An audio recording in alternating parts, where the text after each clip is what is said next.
ఈ రోజు మా అమ్మ చేసిన ఈ కర్రీ ఎంత టేస్టీగా ఉందో, అలాగే మొక్క చూసారా ఎంత పర్ఫెక్ట్గా కుక్ అయ్యిందో. వైట్ రైస్, బగారా అన్నం, రోటీస్ దేనిలోకైనా కూడా ఎక్కువ గ్రేవీ వచ్చేలాగా ఒక్కసారి మటన్ కర్రీ ఇలా ట్రై చేయండి, చాలా పర్ఫెక్ట్గా వస్తుంది. ముందుగా ఆయిల్లో చిన్న ముక్కలుగా కట్ చేసి పెట్టుకున్న 2 పెద్ద సైజు ఉల్లిపాయ ముక్కలు వేసి వేయించుకోవాలి. ఇప్పుడు క్లీన్ చేసి పెట్టుకున్న మటన్ని కూడా వేసి ఉప్పు, పసుపు, అల్లం వెల్లుల్లి పేస్ట్ వేసి బాగా కలుపుకొని మూత పెట్టుకుంటే దాంట్లో ఉన్న వాటర్ అంతా వచ్చేస్తుంది.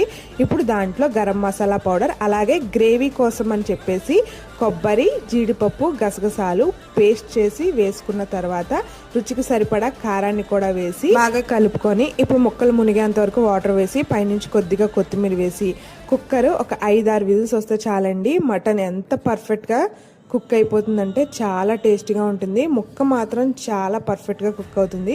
ఒక్కసారి ఎక్కువ గ్రేవీ కావాలనుకునే వాళ్ళు ఖచ్చితంగా ఇలా ట్రై చేయండి. అలాగే వీడియో కనుక నచ్చినట్లయితే